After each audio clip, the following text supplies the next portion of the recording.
Pesan terakhir.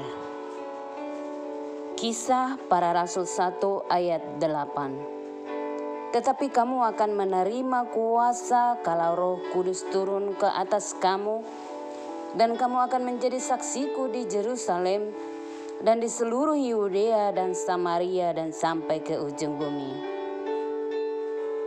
Pesan terakhir Yesus kepada murid-muridnya sebelum dia naik ke surga adalah amanat agung, yaitu untuk menerima Roh Kudus sebagai penolong untuk menuntun dalam jalan kebenaran dan penuh kuasa.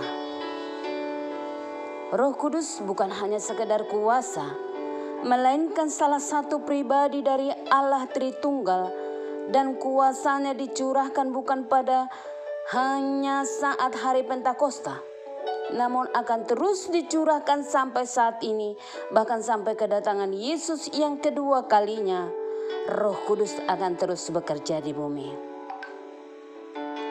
Pribadi Roh Kudus sangat penting dalam kehidupan kita untuk menjalin kehidupan persekutuan dengan Allah dan memampukan kita tetap setia menanti janji Allah Bapa digenapi.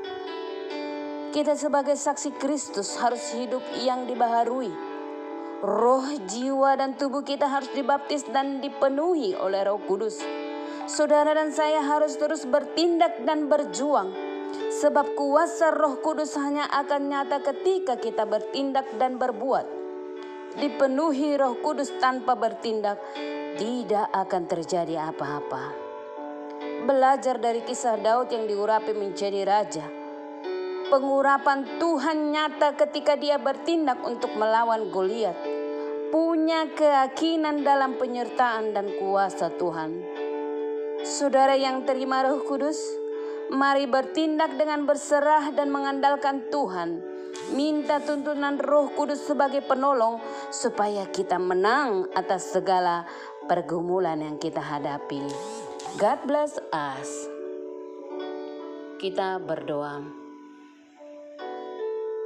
Terima kasih Bapa atas kasih dan penyertaan-Mu Tuhan. Terima kasih atas segala kemurahan-Mu, belas kasih-Mu Tuhan. Engkau yang terus menyertai kehidupan kami Tuhan. Yalah Bapa, kami mau memuji dan memuliakan Engkau Tuhan di segala kebaikan-Mu. Dan kami mau serahkan seluruh kehidupan kami Tuhan. Beri kami Roh Kudus-Mu Tuhan, supaya kami boleh terus berjalan dalam kebenaran firman-Mu. Kami sampai pada tujuan, kami menjadi saksi, menjadi alat. Yalah Bapa, biarlah terus belas kasihan-Mu menyertai kami Tuhan. Ampuni kami yang sering mendukakan hati-Mu.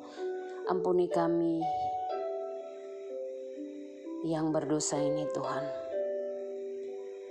Pulihkanlah segala kehidupan kami Tuhan. Kami mau ada bersama Engkau Tuhan, untuk memampukan kami Tuhan, supaya kami boleh taat dan setia terus sampai Engkau datang kedua kalinya menjemput kami Bapa. Terima kasih Tuhan. Berkat-berkat-Mu akan terus kami sambut dengan sukacita Allah Bapa. Engkau yang mendandani kehidupan kami Tuhan. Dan segala aktivitas kami serahkan bagi-Mu Tuhan. Engkau yang memberkati usaha pekerjaan kami. Engkau memberkati setiap langkah kami Tuhan. Engkau mendahului setiap jalan kami. Engkau memberkati keluarga kami, anak-anak kami, cita-cita kami, harapan kami, masa depan kami. Engkau memberkati lumbung-lumbung kami Tuhan.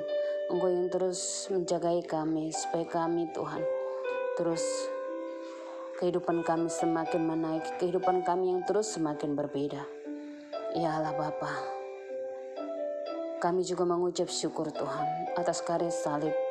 Oleh bilur Yesus kami yang sakit menjadi sembuh, yang lemah menjadi kuat, yang berkekurangan dicukupkan, dan yang dalam tekanan, dalam kesusahan Engkau beri kelegaan, dan yang dalam duka Engkau beri penghiburan. Terima kasih Bapa, segala hormat puji dan kemuliaan bagi-Mu. Engkau layak dipuji dan dimuliakan. Kami berdoa dalam satu nama yang indah, yaitu Yesus Kristus yang hidup dan berkuasa. Amin.